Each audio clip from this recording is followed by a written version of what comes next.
Please consider supporting us by clicking on the like and subscribe buttons. Your support will be greatly appreciated. Ethiopia's oldest daughter, Egypt. The Great Deception. Egypt, as pointed out before, was the northeastern region of ancient Ethiopia. The 6 cataracts of the Nile were the great watermarks in the heartland of the blacks from whence African culture spread over the continent, but nowhere was it as pronounced as in Egypt. The northern sector of the Ethiopian Empire had been the object of world attention from the earliest times. The fact was that it was leading into the center of the crossroads from all directions leading into Africa from Asia and Europe. This also explains how the Asians came to occupy and control a fourth of Egypt, Lower Egypt, before the unification of the two lands in the 3rd millennium BC. With the relentless spread of the desert and the attending scarcity of arable land, there was a heavier concentration of Africans in the Nile Delta and Valley, the areas with the richest soil in the empire. The great agricultural system that was developed along the overflowing Nile was one of the sources of the wealth to support the great cultural advances. The other was the gold mines below the first cataract. This was also the magnet that drew Caucasian peoples from many lands. As these increased in number and variety, the undermining of black power was accelerated. The melting pot of the races began around the northern perimeter. The end result was always the same. The blacks were pushed to the bottom of the social, economical, and political ladder whenever and wherever the Asians and their mulatto offsprings gained control.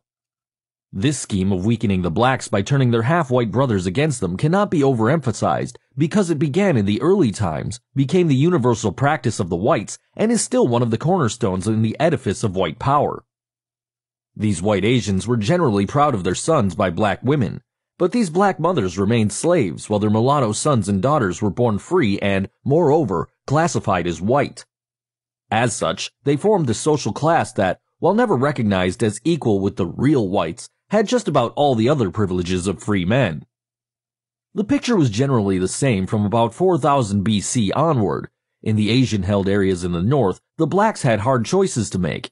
As elsewhere on the continent, they had the choice of remaining in their homeland and being reduced to the status of servants and slaves, or, if they were well-to-do members of the professional classes, architects, engineers, or skilled craftsmen, they could remain, become integrated in Asian society, be classed as white, and even hold high positions, or, finally, they could reject integration into Asian culture and migrate southwards. This the great majority did. It is therefore not without significance that even today, a number of African tribes 4,000 miles south from Egypt still claim it as their ancestral homeland. There were blacks who neither fled before the Asian advance nor submitted to enslavement. These, also rejecting amalgamation as the process of transforming the race, stood their ground fighting back and were generally wiped out. In short, the Africans held Upper Egypt south, while the Asiatics held Lower Egypt north.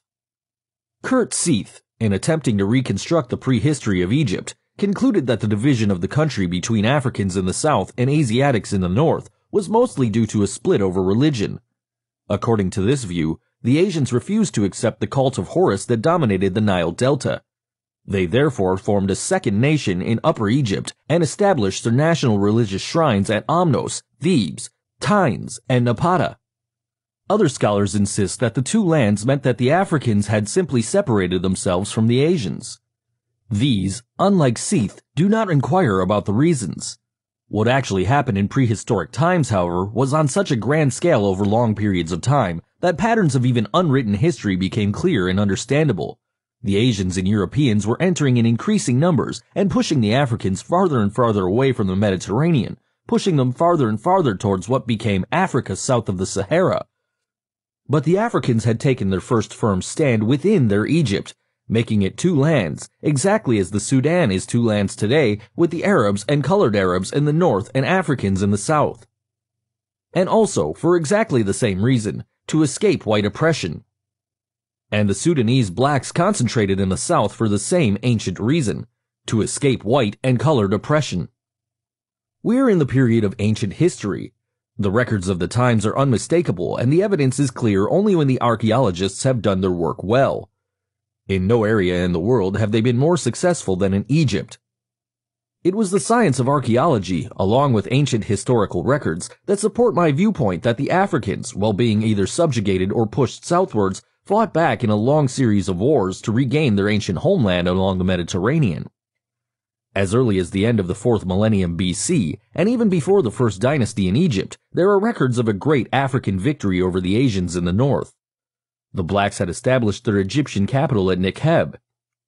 The royal palace was just across the river at Nekheb. Thebes and Napata continued to be the cultural centers of the black world. As the historic period opened in Egypt, it appeared that the Africans were retaking the whole of their country. The Palermo stone records victory after victory over the Asians. Finally, the great triumph came when the African king Menes defeated the Asians decisively, united all Egypt under African rule again, and thus began the historic First Dynasty. Historians of ancient Egypt would do well to pause and ponder longer over the question of the two lands. Those who are interested in the truth about the black man's history will be compelled to do so. For the most significant part of the black African's history developed in Egypt, and the division of the country into two lands, one predominantly Asian and the other African, marked the first great stage of the unending pressures that steadily forced the blacks from the northern areas. But for countless centuries, the greater region was held by the blacks. This was the southern region called Upper Egypt. It seems quite clear that this seesaw conflict between Africans and Asians covered centuries back into prehistory, just as it was to continue intermittently for the next 5,000 years after Menes. Indeed, the Zanzibar Revolution and the purely racial conflict in the Sudan are simply a present-day continuity of the ancient struggle between the invaders and the invaded. After the Asian north was subdued, the African capital city was moved from Nekheb in the south to the north where the two lands met. Here astride what had been built for the boundary, the eternal city of Memphis was built, named for the king, and like Thebes, became the focal point of black power and one of the chief centers of African civilization. In completing the building of Memphis, Menes' nephew apparently believed that he was making the final settlement of the Asian problem, and that this capital city would stand forever. The massive fortification system built to control the Asians stood for centuries. The Africans' literal belief in immortality was reflected in their building and burial arrangements. The early three-chambered black mastabas foreshadowed the later pyramids that were to surround the city like watchmen and form a line of march from there into the Giza Desert. During one of the longest reigns in history, Menes brought about the kind of stability and innovations in administration that not only provided a solid foundation for a first dynasty, but also the economic and social conditions necessary for the more uniform expansion of religion, the arts, crafts, and mathematical sciences. Here too is where Mesopotamia, Palestine, and Greece, although not as advanced, may have made cultural contributions to the Africans and received much from them in return. The external influence myth. The Greek contribution was the greatest.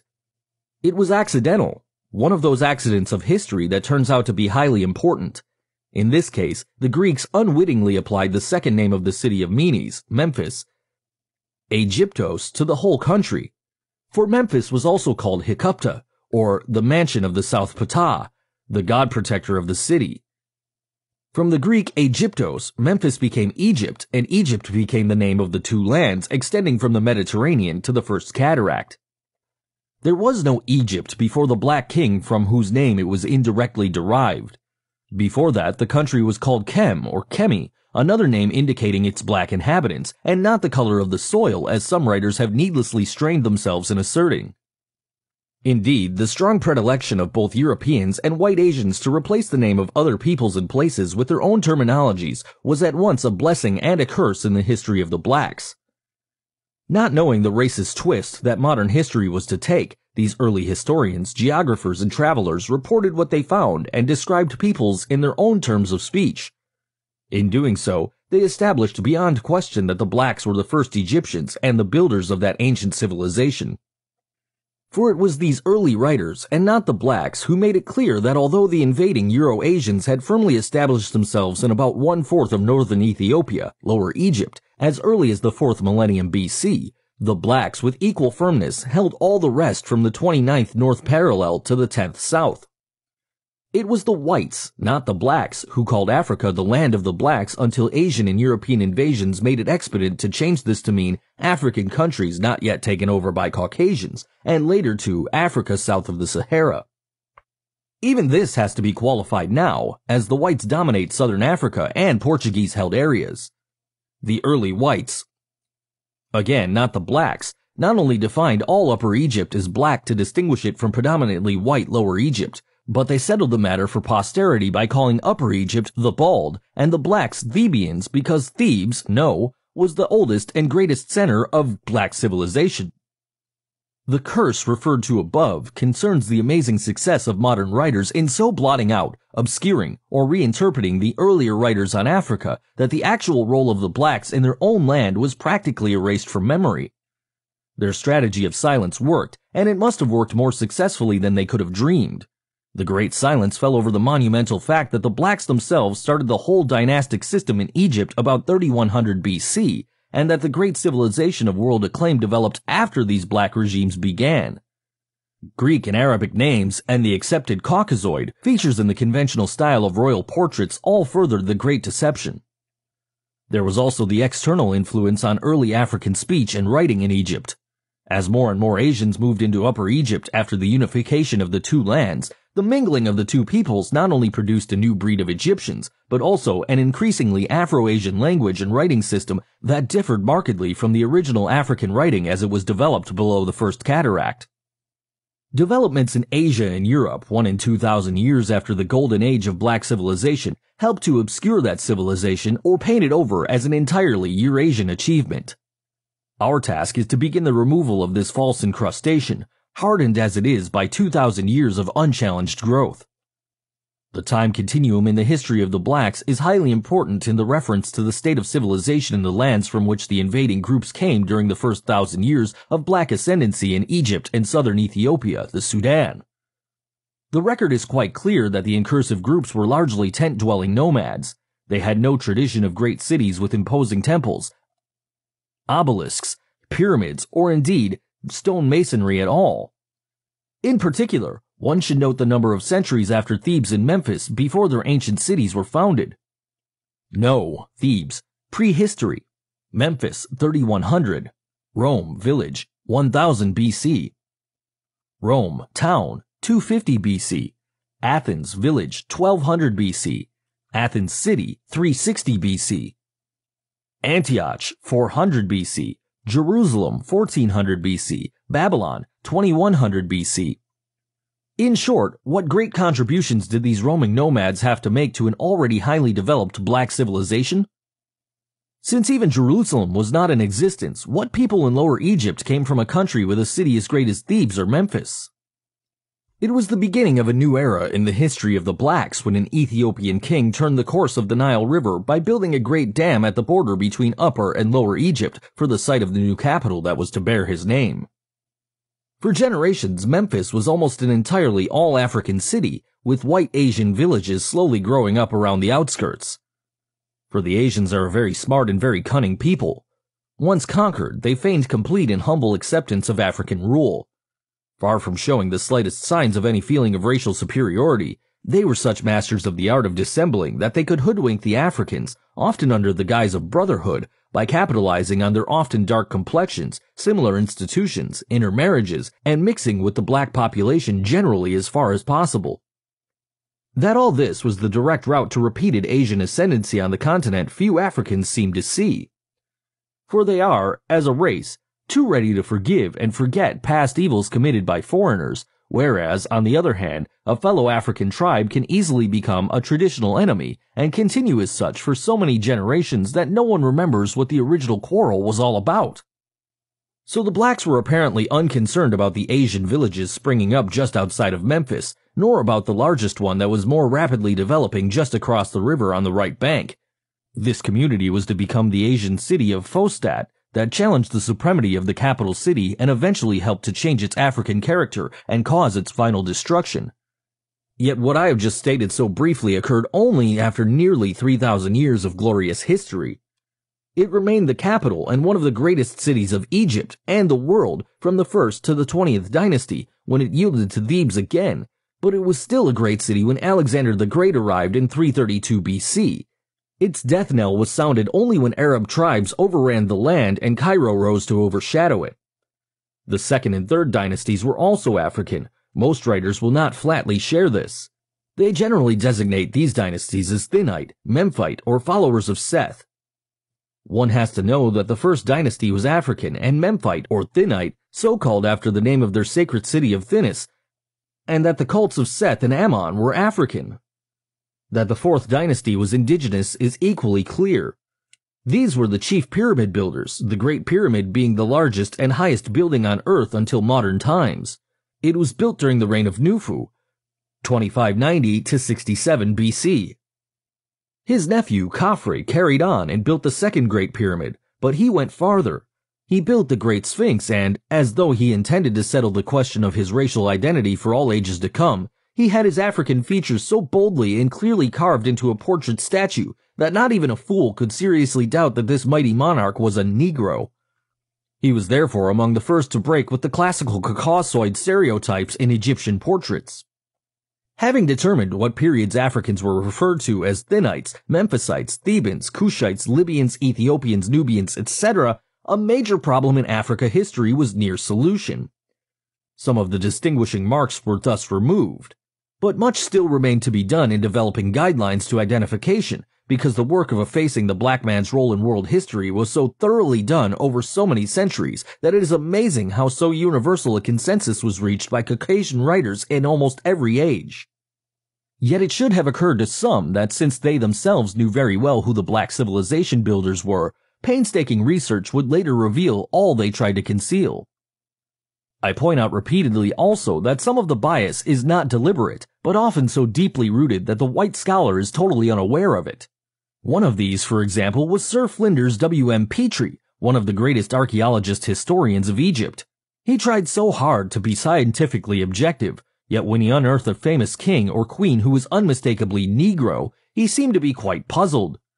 But like most of his fellow investigators, some of his best thinking was set in motion for a rational explanation.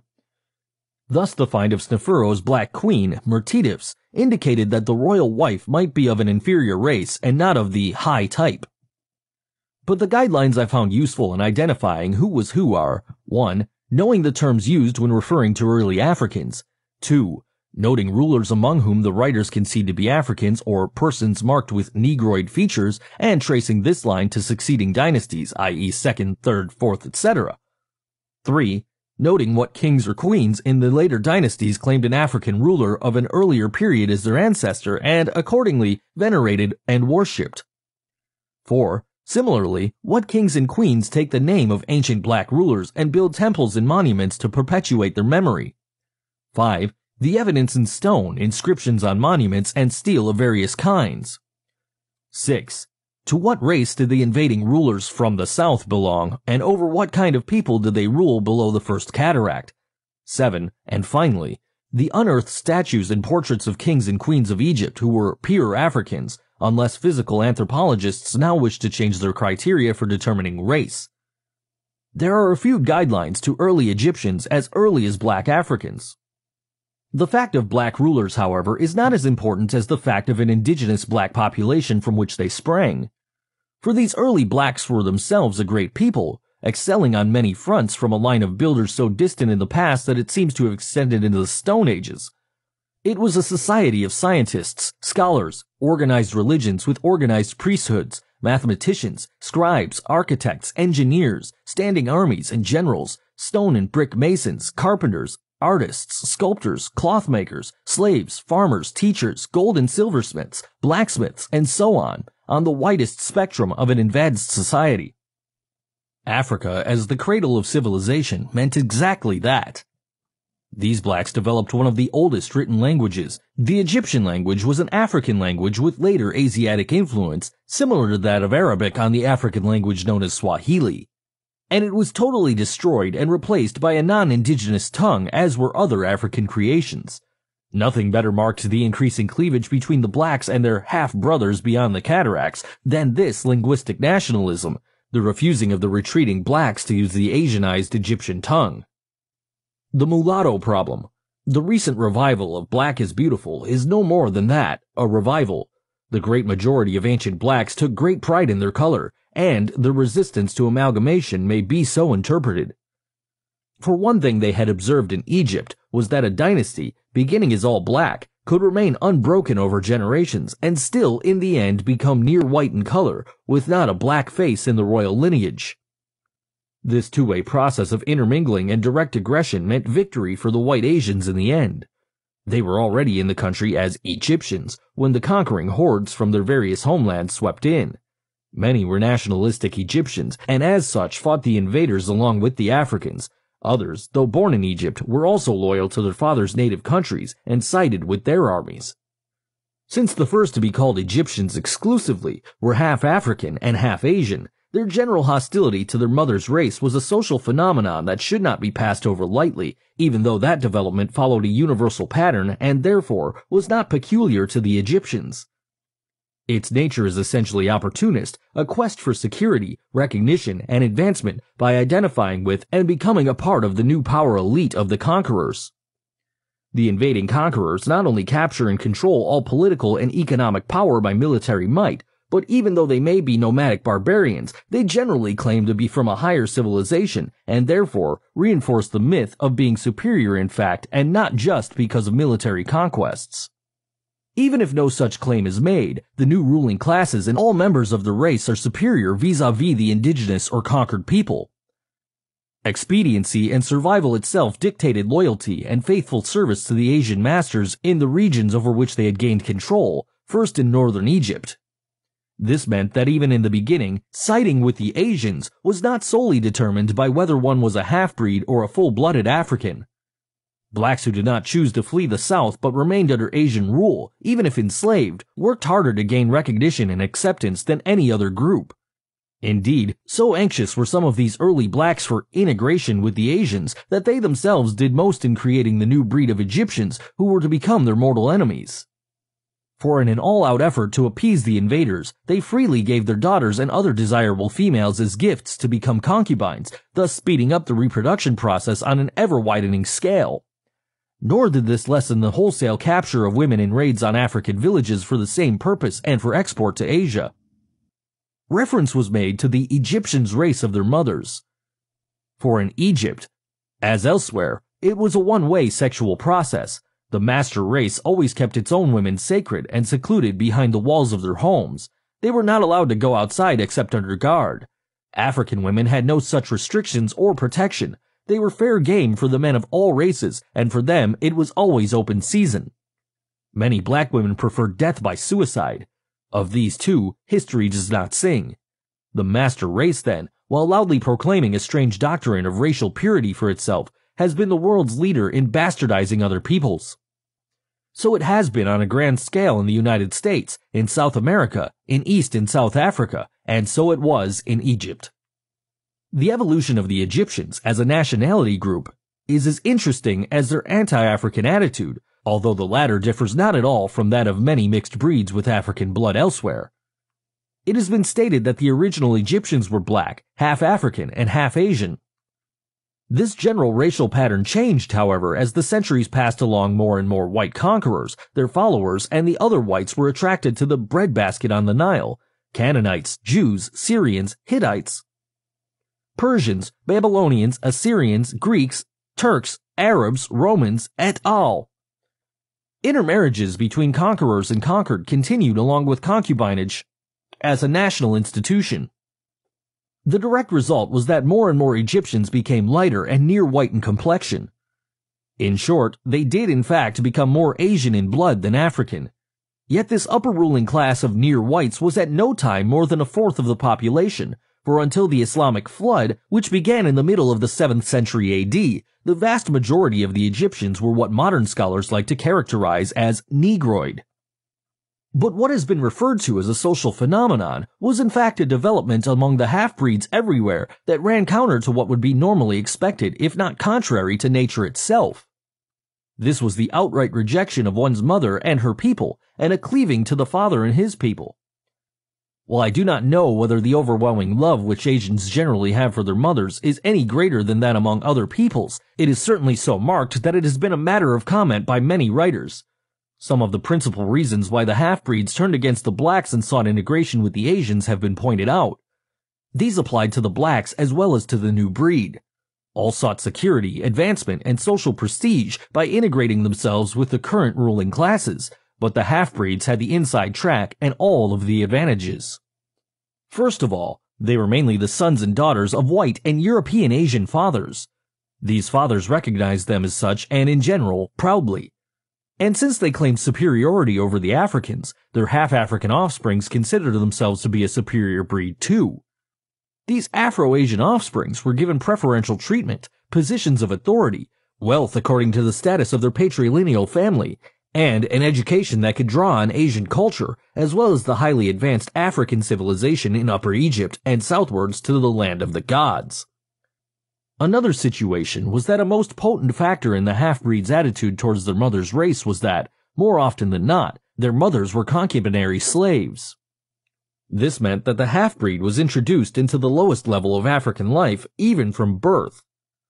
Concubinage was so general that it overshadowed the smaller number of African women who were the legitimate wives of Asians. These African wives were the exception, generally coming as they did from powerful upper classes, the noble or royal families. In such cases, it did not seem to matter at all how black they were, but since most of the new Egyptians were originally the sons and daughters of slave mothers and upper-class fathers, they tended to be ashamed of their mothers and taught self-realization on their father's side. Furthermore, the slave mother had no claim on the children she bore. They belonged to the Asian father who could, and generally did, consider them as free-born due to their Asian blood. To prove how truly Asian they were, the mixed Egyptians made hatred of Africans a ritual and tried to surpass the whites in raiding for slaves in all African areas. Various Afro-Eurasians who became Egyptian kings declared eternal warfare against the blacks and vowed to enslave the entire race. Hope in this connection could have developed from the fact that while many races were represented among captured slaves, the Africans constituted the largest number. Relying wholly on the emerging concept of innate superiority of Europeans and Asians, these people everywhere created a class system that made their bastard offspring superior to all blacks and in status next below themselves. The system operated in the 20th century the same as it did in earlier times. The Afro-Dutch coloreds of South Africa fully illustrate most of the points made about Egyptians. The coloreds' hatred of Africans seems to be more thoroughgoing than that of whites in South Africa. Because of their Dutch blood, they too had been given special privileges, a higher social and economic status than the blacks, and a completely separate society. Education and civil rights denied the blacks were theirs, the best available jobs for non-whites were theirs, but above all, they had the magic of the half-white skin that in itself automatically put them above the blacks. Some of these coloreds became hysterical if reminded of their Bantu or Kafir blood. The lightest ones simply deny having any African blood. Yet sometimes nature itself, as though disgusted with these ridiculous pretensions, plays a joke on some of the very lightest husbands and wives by presenting them with a black baby, a throwback from black ancestors. The most charitable thing that can be said about the racism of the Dutch Boers and their Cape-colored offsprings is that they were ignorant of even the names of the great African leaders, not to mention the great civilization they had built just north of where the Dutch first landed. But the Assyrians, Hebrews, and Romans could make no such claim to support the myth of Caucasian superiority, for nothing seems clearer from ancient records than that the whole ancient world knew of nothing more ancient than the black man's civilization. The real challenge was standing there in monuments of stone which the blacks had built on a scale that withstood all passing ages. To meet this challenge, the Asians and their Afro-Asian offsprings set about to do three main things. 1. To destroy everything left by the Africans that indicated African superiority. 2.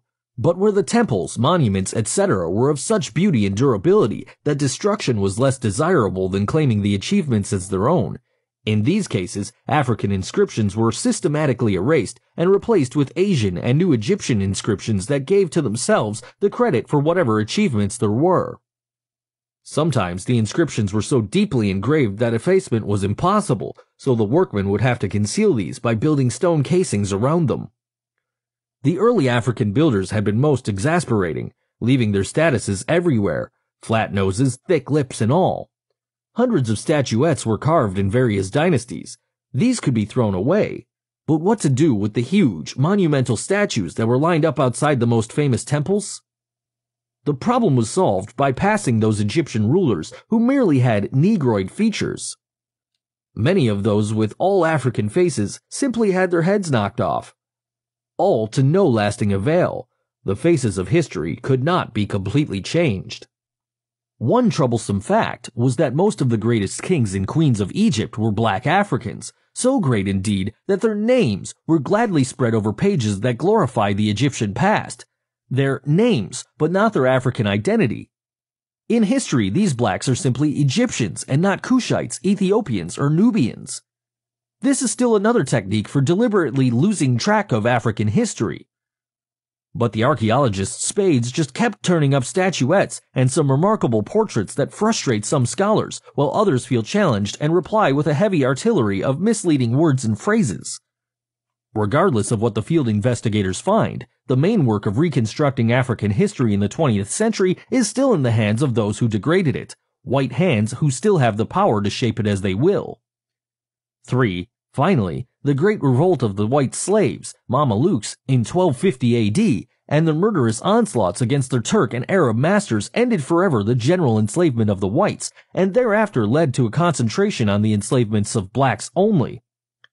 This changed the course of history, and came to make the myth of racial superiority-inferiority appear to be a visible reality. Master and slave, could there be any question about it? Even the slaves could realize that their actual situation was one of inferiority. And after centuries of bondage, the slaves generally came to believe that they were in fact inferior beings and that their masters, by the very arrangements of life, were superior. For whether in Asia, Europe, South America, the United States, or the West Indies, the story was the same. The essential links with their past were broken. All knowledge of former greatness was lost. Even their kinship and family relationships were destroyed along with their true names. They were not regarded as human beings. They became a race of outcasts hating themselves for being. The Caucasian triumph was complete. In the course of time, the Egyptians became more and more conscious of their separate national and non-Asian identity as Egyptians. The term Asian, of course, covered numerous white nationality and ethnic groups. Asian blood had no specific meaning. It might be Hebrew, Mongolian, Arabic, Persian, Indian, and so on. European nationalism, with its sense of independence, could evolve all the more easily because of this lack of exclusive identity with any one of their kindred nationalities. Another important factor was the relatively unmixed Asians and a sprinkling of Europeans who had been living in the country for so many generations that they regarded themselves as Egyptians, owing no loyalty to their native lands and ready to fight as Egyptians when Egypt was attacked or herself went to war. Here again we see additional reasons why Egyptians felt more Asian than African. They become even clearer if we keep in mind that during all centuries of Egyptian evolution to a separate identity and nationhood, relentless warfare with the Africans continued. As long as the Africans seemed resolved to retake Egypt, no pharaoh could rest easily. From the record, extending over several thousand years, it seems that the blacks intended to reconquer Egypt as Menes had done or fight on forever. They seemed to take their most devastating defeats as mere temporary setbacks and always invaded or attempted to invade Egypt again and again and again. Note the very different Western version. Is this one of the principal reasons the Egyptians hated them so much? Was the mass enslavement of Africans a part of a scheme to break the power and end the eternal threat from the now southern land of the blacks? I am, of course, fully aware that the same ancient records may be read and interpreted in such a way that one would think that most of the invasions were one way from Egypt into the all-black countries below the First Cataract, and that, indeed, the Africans were no match for the mighty Egyptian armies, but generally turned tail and fled. In this and 100 other instances, I simply read the record differently. The great chain of defense fortifications the Egyptians built facing south at the First Cataract were hardly built to prevent themselves from invading the Black Empire. As late as the 12th dynasty, records still refer to wars against the Asian invaders and to defense measures, such as building walls on the eastern frontier.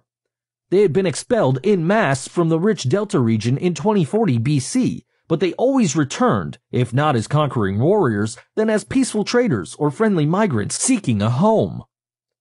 It should be remembered that Egypt was not always the innocent object of aggression.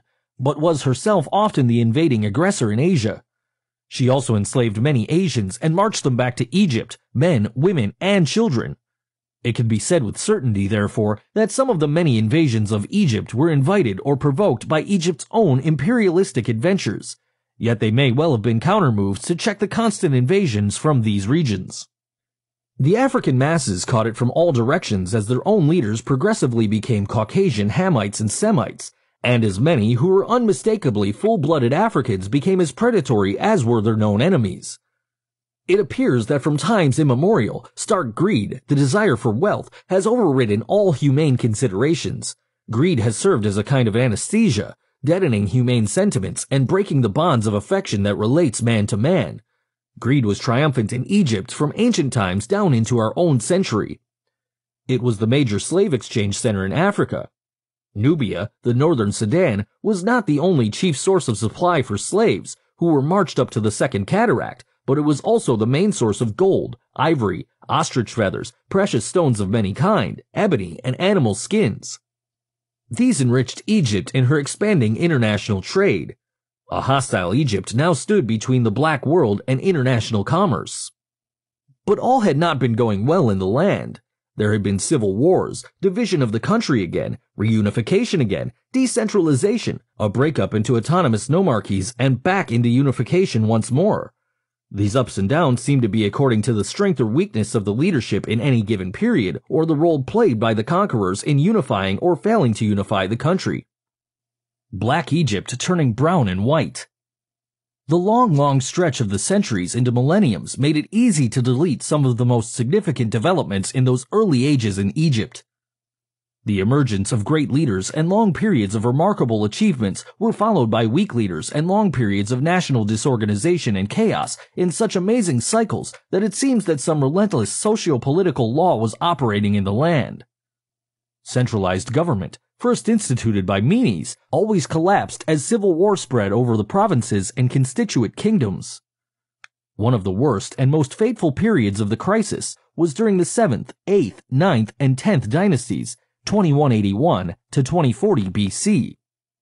What happened during this period of political anarchy is typical of the unclaimed processes that slowly but steadily changed both the political and ethnic character of Egypt, and, in the end, that of all black Sudan as well. During this period, as in many others, the blacks played a leading role in expediting their own downfall, a fact as important in their history as anything else. In Egypt, it was an almost endless power struggle both within the royal lineages on the national and provincial levels and between the various provinces. The civil strife became more intense and bitter as the largest and strongest provinces, such as Thebes, tried to force the others back into a state of national unity. The trouble was that too many nomarchs, chiefs, were trying to do the same thing, each being ambitious to become the pharaoh of all Egypt at the very least, and all Ethiopia if possible, Egypt and the Sudan. Hell in the center of the empire, Upper Egypt, for 141 years. 141 years of retrogression and destruction. Both ends of the empire broke away from the center. The northern end, white Lower Egypt, became independent again, and more whites spread over Upper Egypt, taking full advantage of the general upheaval and promoting it by forming alliances with various provincial chiefs in the warfare against others. Since Lower Egypt also had internal strife among its now independent provinces, Delta chiefs did not hesitate in accepting the invitation of black princes to form alliances and lead troops into Upper Egypt. Asians also marched across the desert from Libya, where they had also replaced the indigenous blacks and were now the dominant population. The steady transformation from black to brown to white becomes even clearer if it is remembered that after the unification of the two lands, the whites of Lower Egypt had every legal right to travel and settle in black Upper Egypt. And while there was always a general opposition, there had been a steady infiltration from the beginning. They, like their Libyan kinsmen, always came in a manner that never caused immediate alarm, small numbers spreading out and then gradually forming separate communities next to an African village, town, or city. They became an integral part of life in the provinces, became the active supporters of local chiefs, nomarchs, married into their families, and, by so doing, in time became legitimate chiefs themselves. The Asian power base was thus firmly established in provinces, and established so slowly without fanfare that it appeared to be an imperceptible development. The same changes had been taking place on the national level in some of the royal families. But the biggest changes in the racial character of Egypt always occurred during the crisis periods of political decentralization and civil disorder, when the whites came in hordes and spread over the country. The already established Asian communities served as magnets, but the overflow of settlers caused the building of numerous new communities. They could now move in unchallenged. They came in not only from the Delta and Libya, but from Asia also. These were not military invasions, but invading settlers. They were, like John the Baptist, the forerunners. They prepared the way and made it easy for all the invading armies that came later from Asia and Europe. These could now count on cooperation and welcome from the white population already in Egypt. A century and a half of this. A pause and reflection are required here if the full significance of what has been set forth above is to be grasped. Yet the picture need not be as confusing as many writers have made it by the simple expedient of omitting salient facts. Among these are the following. 1. The collapse of centralized authority from Memphis not only enabled Lower Egypt to become independent again, but it also meant that this predominantly Asian region was in the same state of disruption as the rest of the country. 2. Kings in Lower Egypt, ruling from avarice or sais, often claimed to be kings or pharaohs of all Egypt without having gained control of the whole country, just as kings in Upper Egypt, ruling from Thebes or Memphis, made similar claims during the same period without having gained control of the whole country or even all of Upper Egypt. This point is highly important, for what it means is that there were periods when both white and black aspirants claimed to be the pharaohs of Egypt at the same time when none actually had effective control over the nation. 3. Writers, knowing this well enough, have nevertheless generally presented the whites and Afro-Asians, classified as white, as the Egyptian pharaohs, while ignoring the African pharaohs altogether.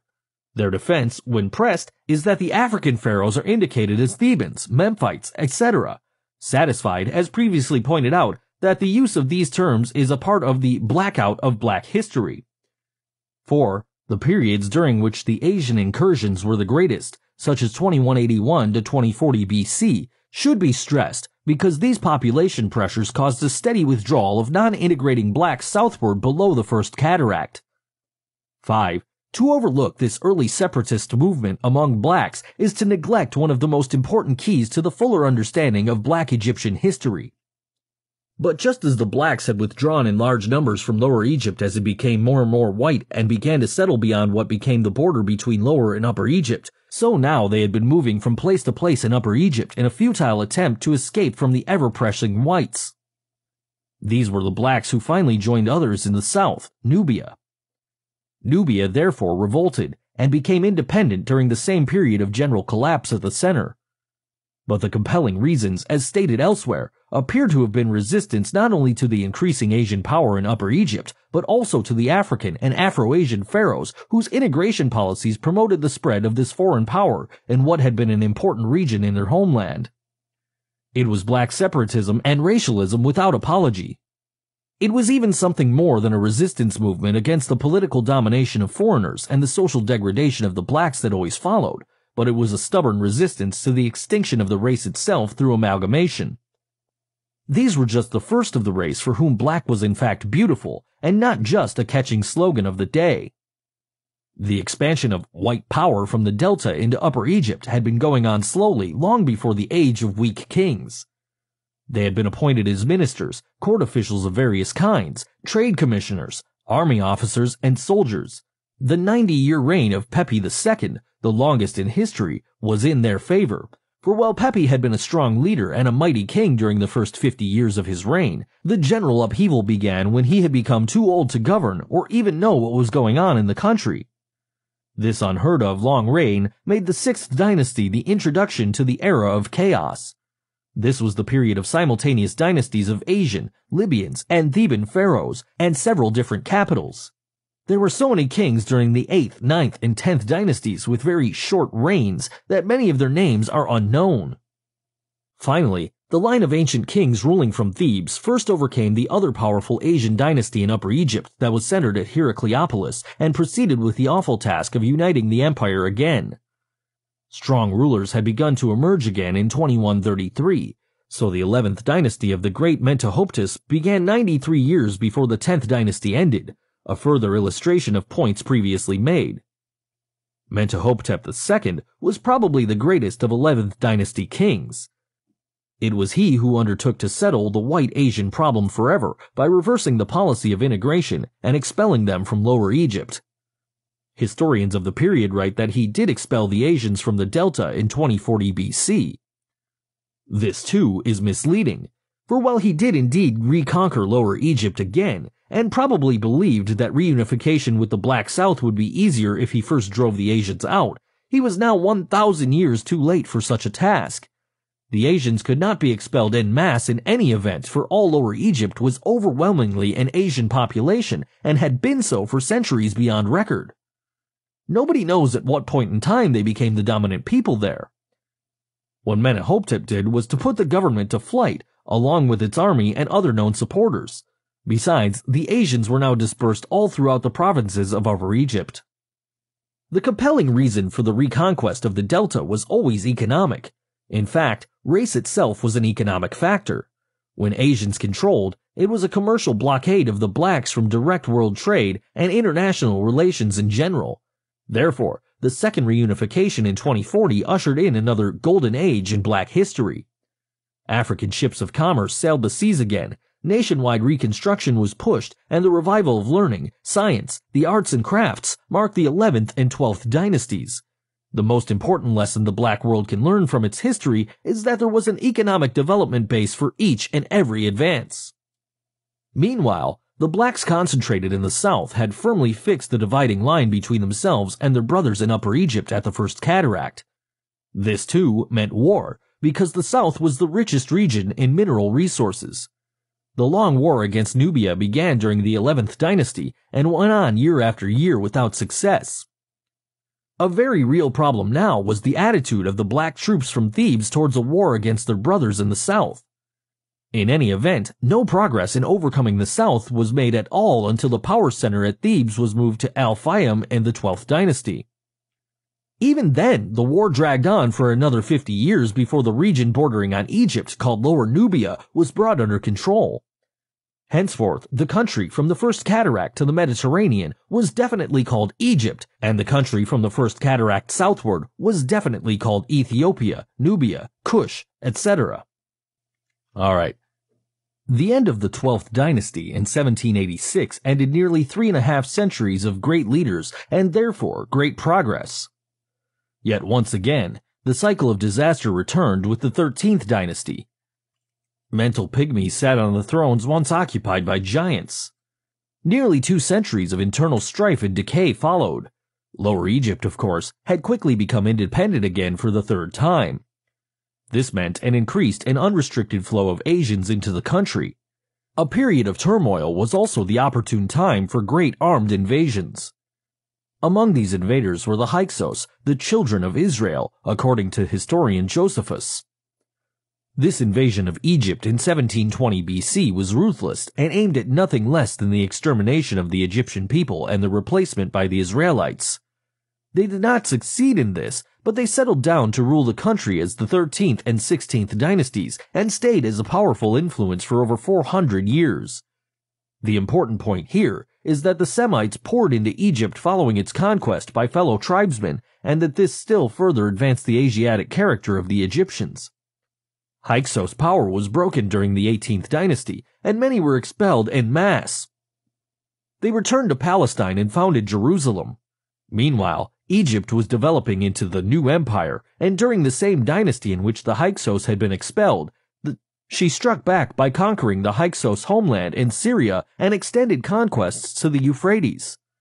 It should be noted that the greatest Hebrew invasion of Egypt occurred about 600 years before Moses and the captivity. One reason why the great issues in African history must be both reviewed and expanded is that anyone who dares to challenge the prevailing and widely held viewpoints is in a position far more precarious than that of little David facing the towering and mighty armed Goliath. Here, an almost universal army of giants, standing steadfastly in defense of the Africanist ideologies they have developed, must be combated. To this end, I review positions already stated in order to be crystal clear, and I expand by introducing additional facts on the same subject. Indeed, I might be properly accused of overemphasizing one point on which most scholars are already agreed, the great antiquity of African civilization. But the very earliest period known to mankind, an African civilization in the areas later called the Sudan and Egypt, was fully developed, with all the arts of civilized life already matured, its beginning being placed so far into the early history of the world that it is beyond the reach of man. Since the most compelling evidence forced scholars to these conclusions in recent times, the prevailing racist theories of history created a very real dilemma. How, in view of civilization's beginning in the land of the blacks, to explain their role in world history? Having successfully degraded the black race throughout the world and supported that degradation with their science and religion, how now explain that this same black race was the first builders of the very civilization of which the Caucasians themselves are heirs? White scholarship solves such problems very neatly, and without a blink of an eye. In this case, they very simply put the white man in Africa before the black man, and, apparently, not feeling secure enough with this, they overrode geography itself and took Egypt out of Africa, making it part of the Asian Middle East. Laughter and tragedy. For of course, a racism so extreme that it becomes ridiculous also becomes amusing, even though it is at the same time the tragedy of an unabated 20th century assault on the blacks. The discovery that the earliest civilization, and therefore the most advanced nation, were in Africa led white scholars to do a quick turnabout, going far beyond transforming the indigenous people into whites. They now made Africa the birthplace of the entire human race, and, to please God, rushed back to Noah's sons again for a theory of racial origins and dispersions, but now from Africa, all over the earth. Western scholars, in the absence of solid facts, do not hesitate to use myths and legends if these serve their purposes. So in addition to the legend of how the different races came to be and migrated, we also have quoted the Egyptian legend of how the god, Tum, assigned colors to the various groups. Sir Gardner Wilkinson, in his 3 volumes on ancient Egypt, follows the same well-known line about Egyptians as Caucasians. In this, he is quite in step with most Western and Asian writers on the subject. Indeed, in addition to the evidence cited above, he relies also on Caucasian features in certain Egyptian monuments, portraits, etc. The head carvings, pictures, and other representations of people are quite true, depending on the period in which the work was done. Was it done during the long era of classical representations when all portraits were of a standardized form? The subject was idealized in an artistic attempt to make him look quite different than he actually was. In fact, a true representation of the individual was considered vulgar. The complementary question is, were the wall paintings and similar depictions done during the periods of Caucasian ascendancy, Asian and Afro-Asian? For during these periods, both African and Afro-Asian ruling and upper classes were classed as Asians or Caucasians, and a sharp distinction was made between themselves and the non-integrating blacks. The stylized paintings also show the blacks in the same unvarying patterns. The first known revolt against this ancient system of classical art came during Akhenaten's religious reforms of the 15th century BC. Anyone examining these early paintings will readily see why African history is so confused and so often misleading.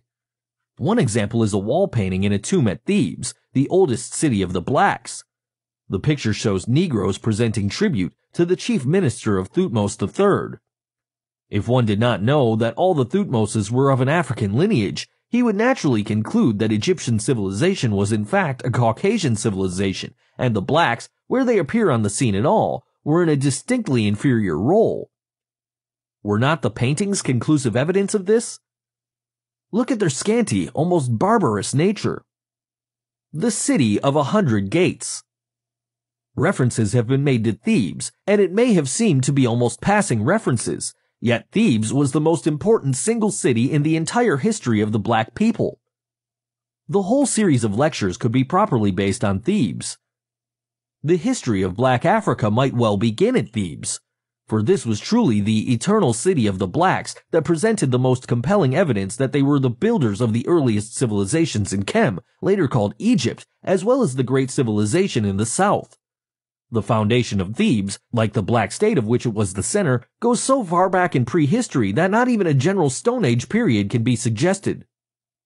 This city is another example of what was meant when I suggested earlier that research workers should not shun the enemy authorities because they themselves inevitably present factual data that contravene positions previously taken. I'm not speaking about those scholars who present the various conflicting theories and viewpoints of the different schools of thought. It should be needless to say that this is desirable, or that reference is not made to such writers, but reference was made to those historians who espoused such doctrines as that of an indigenous white African society before the arrival of blacks in Africa, and then, later on, themselves unwittingly showing that such could not have been the case.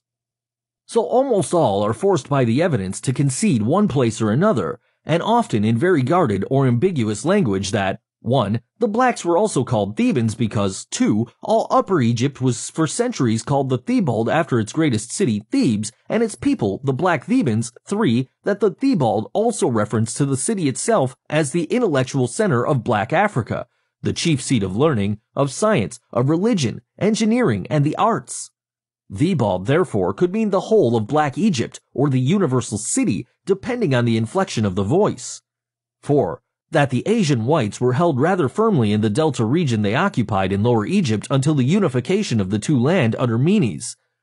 5. And that the much heralded Egyptian dynasties were African founded and were nothing more nor less than the African traditional lineage system, matrilineal in character except when it was made patrilineal after Asian conquests or the Great Egyptian Transformation. I have said that the confusion in African history did not develop accidentally or because of a long series of unfortunate circumstances. The confusion seems to have been deliberately contrived. All specialists on ancient Egypt whose works we have examined were quite familiar with all the facts presented here. I present nothing here that would be new to them, for so much of it is their own findings. Consider how much confusion and misinterpretations would have been avoided if they had stated the well-established fact that the Ethiopian Empire still included most of Egypt even after the Asian occupation of the Delta, that it extended southward over northern Abyssinia, present-day Ethiopia, and that states such as Wawat, Nubia, Kush, etc. were, like Egypt, lesser divisions of that vast empire. Even in the works where this is presented in various and sundry ways, you will not find a single map showing the extent of the Ethiopian Empire. To present maps of ancient Ethiopia, of course, would have defeated all major efforts to destroy or disguise the most significant aspects of African history. All honors must go to the ancient Greek and Roman historians who did not seem to know what racism is, certainly not as it developed in modern white civilization. They, in dealing with Africa, simply told it like it was. Pliny, Herodotus, Diodorus, Aristophanes, Plutarch, et al., along with the Bible, all refute the interpretations of African history by modern Caucasians. They eagerly quote the ancient historians as first-line authorities, but attack them whenever and wherever the records upset the premises upon which modern racism is built. In such cases, the Western scholar feels so absolute and infallible in his wealth-centered power and control over science and education that on those points he does not choose to accept, he will dismiss the father of history with, "Here Herodotus must be read with caution. He is known to have made errors. He did not travel very much in Africa." Or, "It is very likely that Diodorus was relying on the oral tradition here." Or, "They may have confused the Greek Ethiopia, which means the Black Land, with Chem, Egypt, which also means the Black Land, for Pliny suggests that in the case of Egypt, black refers to the soil rather than the people," and so it goes. Throughout the study of the black man's history, we may find ourselves constantly misled or puzzled if we forget that practically all the names and terms in use are not African names and terms, but Greek, Roman, Arabic, Anglo-Saxon, etc. Some of the more recent pre-European and pre-Asian African names, however, have been rediscovered. One of these earlier names for Thebes was the No, the Naaman of the Bible and ancient Hebrew writers. But the African name was Wos, and, like the Greek Thebaid, referred to all Upper Ethiopia or Upper Egypt. The blacks also made the distinction between Wos, the Thebaid, and No, Thebes, the university city. Another point of the highest importance here, is that the African name for Thebes not only comes from the south, as Nims points out, but the name itself is the name of the imperial scepter of Ethiopia, a golden staff ribboned with ostrich feathers at the top. Here now is a single name that, all by itself alone, gives far-reaching insights into the history of the blacks. And this is why I have urged that high up on the list of research fields yet to be explored, there should be one devoted to the rediscovery of African names and their meaning. For, obviously, much of the African past was rather effectively blotted out by blotting out African names along with other indexes to black achievements. The determination of ancient African names and their meaning will spearhead a real black revolution because it will lead directly to the emancipation of our still enslaved minds. It will be the great intellectual reawakening of a people whose world outlook through Caucasian eyes has been dimmed. I cannot now, for example, switch to the use of the African names I know in this discussion. I must continue to say Thebes, not Woes or No. The reasons are obvious. But if the kind of suggested research is done, the next generation of black writers will be using African terms freely and understandably, and with maps redrawn showing places with their own original names. But let us never forget the central fact about Thebes, not even for a moment. For if the blacks had never left a single written record of their past greatness, that record would still stand, defying time in the deathless stones of Thebes, on her fallen columns from temples, monuments, and her pyramids, a city more eternal than Rome because its foundation was laid before the dawn of history, and its plan was that copied by other cities of the world. If the blacks of today want to measure the distance to the heights from which they have fallen, they need to go no further than Thebes. Thebes and the role of religion. The Mother of Cities, as it was called, was one of the chief centers of religion in Africa. The blacks were a very religious people and had quite a number of religious cities, each one under the special patronage of a god, goddess, or any number of deities. The gods and goddesses of Thebes were among the most important because their city was so important. Because religion to the Africans was far more than ritual reflecting beliefs, but a reality reflected in their actual way of life, religion from the earliest times became the dynamic force in the development of all the major aspects of black civilization. The belief in immortality was a simple matter of course, and beyond the realm of debate. This belief in life after death was the great inspiration for building on so grand a scale, trying to erect structures that would stand forever. Necessity, therefore, gave birth to the mathematical sciences required for building the amazing pyramids and the architectural designs for the most elaborate system of temple building the world had ever known. As the city of Ammon, the king of the gods, and of his wife, the great goddess Mut, the temples and monuments to them alone had to be on a massive scale.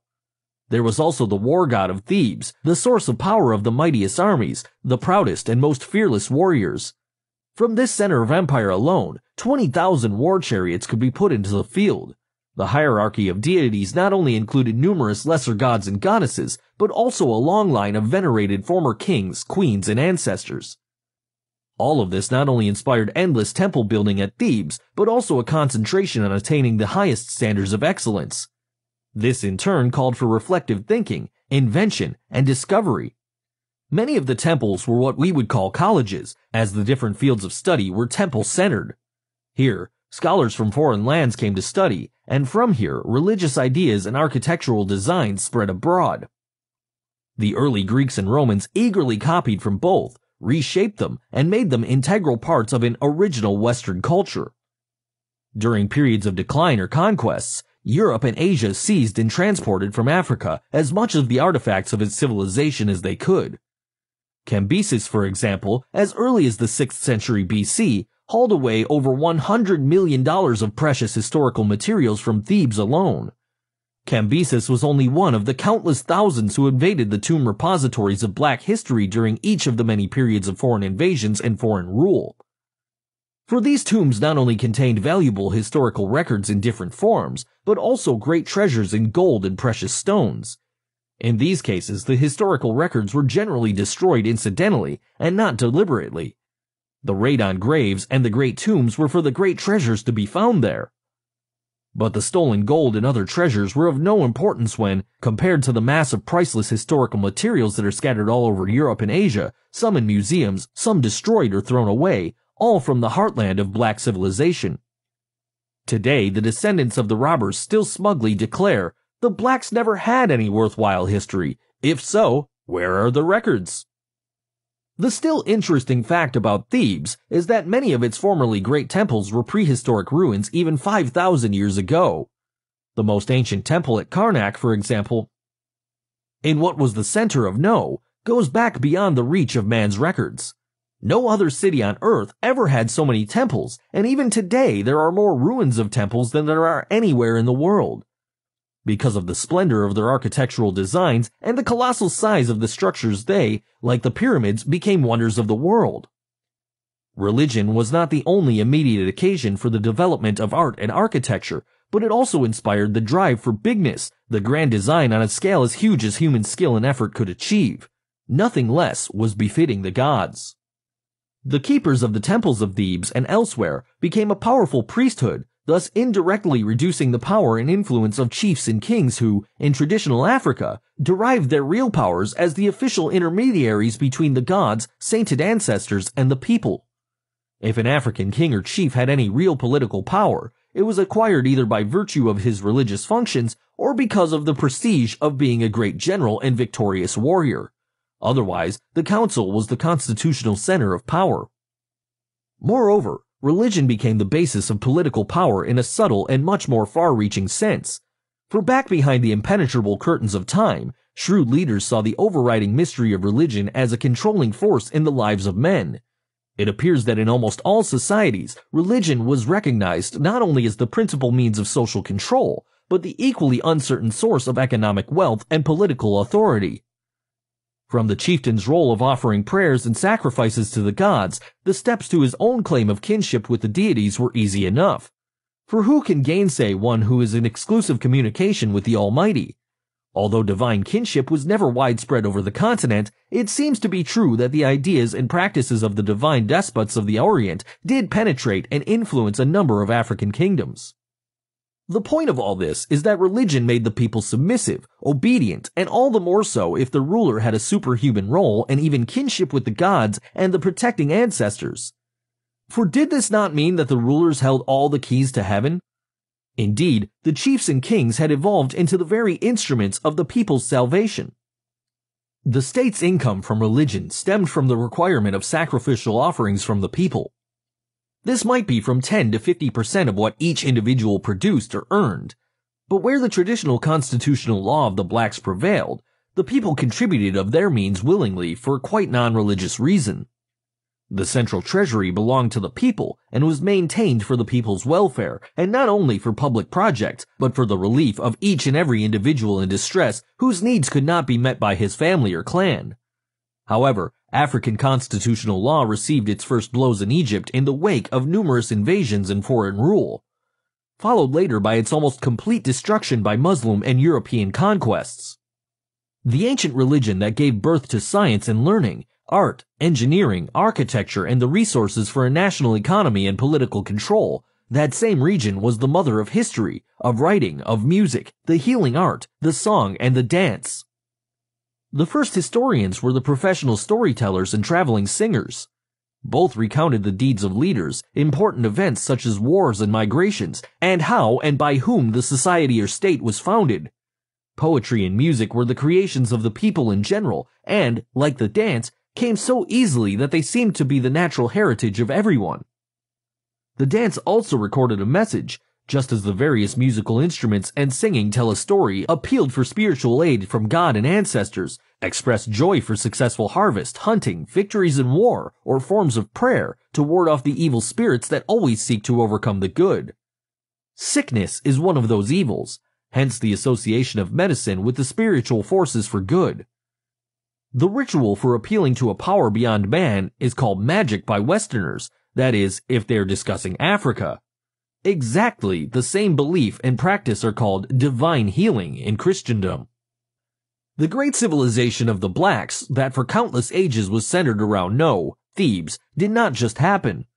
Progress does not happen automatically. Every forward step made by these early blacks was made, you might even say forced, by the imperatives of what had to be done to survive. Bear in mind that spiritual survival was more important than physical. a concept the modern world is not expected to understand at all. The development of writing is not explained by the simple statement of a need to communicate. The idea of permanence seemed to motivate the drawing of pictures and symbols, which were man's first step toward the art of writing. Significantly, the scribes arose in the holy temples, and this is why so many inscriptions of historical importance have been found there, on walls, altars, and on colonnades. The world's oldest city that not only had the greatest number of temples, but also the oldest, must have been the place where the largest mass of historical data would have been found, if the plunderers from different countries had not destroyed, stolen, and carried away so much of it. Here we need not be as much concerned with further testimony such as that of Diodorus affirming that the Thebans were the oldest, first men on earth, according to their tradition, and that they also originated the systems of philosophy and astrology. We need not be as much concerned about their antiquity, which is already well established, as we are about the loss of so much of the additional evidence concerning the development of philosophy and the beginning of the space science of astrology. Ancient Greek scholars, through Herodotus, referred to the completion of their education in Ethiopia with pride, and, it appears, as a matter of course. So much has been built up against the black race since those faraway times that it will be difficult for many people of today to realize that whites of the ancient world did not seem to regard the question of Ethiopia as the principal center of learning as even debatable.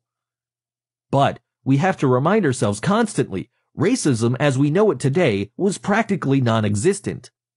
When an ancient people boasted of their superiority over another nationality group, the terms of reference were conquest, political rule, and some kind of myth to legitimize that rule. When the fortunes of war enabled one white nation to enslave the entire population of another white state, no one believed that the conquered people were actually, that is, innately inferior to the conquerors. Neither did the relatively backward Asian whites who invaded Egypt consider themselves superior to the black builders of the civilization they found there. The emphasis has been on the Thebaid as all Upper Egypt. Upper Egypt as Upper Ethiopia and Thebes, no, as its most ancient city, and one of the very earliest centers of black civilization. And we have said that the ancient whites so regarded it. The Greek historian, Eratosthenes, refers to Menes as the Theban, and first king of Thebes, meaning Thebaid or Upper Egypt when it was united with Lower Egypt and the beginning of the first dynasty 3100 BC. The same historian noted that Menes' reign of 62 years was one of the longest in history, and that of his nephew, Adathones, ran a close second, 59 years. During this early period, and before Memphis was founded, the city of 100 gates spread 6 square miles over both sides of the Nile. It was also the City Beautiful, being called by more different glorifying names than any city known to the ancient world. Its widest avenues, lined with sphinxes, temples, palaces, and monuments, could accommodate the array of colorful chariots, 20 abreast. It was also the two cities, or the city of the living, and the city of the dead. One was on the east side of the river, and the other was on the west side. Each vied with the other in a race for magnificence. Palaces and mansions were largely concentrated on the east bank.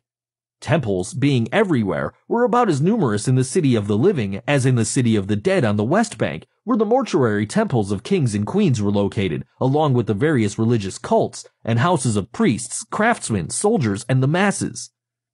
The West Bank was such a beehive of industrial, commercial, and religious activities that City of the Dead, even though it refers to its famous burial places, is nevertheless a very misleading name. Thebes' status as the capital city and center of imperial activities rose and declined, with few exceptions, according to the race or nationality of the ruling dynasty at that time. Being the center of black power, it was a main object for destruction by non-African invaders and, after they had achieved control, they established new capitals elsewhere. The importance of the city that had been the envy of the world was ignored, and many of its cultural activities were transferred elsewhere. No white pharaoh could feel either comfortable or safe in the center of one of the most heavily populated areas of blacks in the empire. The colored Egyptians generally felt the same way. Thebes was also eclipsed at times by the building programs of black kings in their drive to advance from the very old to the very new, and also for the purpose of securing a more effective centralized administration. The building of Memphis was for this purpose. On the other hand, Pianki and his successors in the 25th dynasty apparently preferred the capital city of Napata in the south over both Thebes and Memphis. Was this because the holy city of Napata was like Meroe, the one great all-black city that had never been defiled by the conqueror's hands? We may so speculate. It is clear, however, that Thebes reflected the shifts in power more directly, whether or not the shifts were occasioned by internal or external forces. It declined as Memphis rose during the dynasties 1, 2, 3, 4, and 5, 3100 to 2345 BC. These were the first 5 African lineages to rule after the reunification. There was a further decline of Thebes after the 5th dynasty, and again for internal reasons of a quite different nature. Suffice it to say that after the period during which there was an active policy of integrating Africans and Asians through the Memphis capital on the dividing line, the border between Upper and Lower Egypt, native kings generally sought to restore to its ancient glory the city so dear to the heart of the blacks. Please consider supporting us by clicking on the like and subscribe buttons. Your support will be greatly appreciated.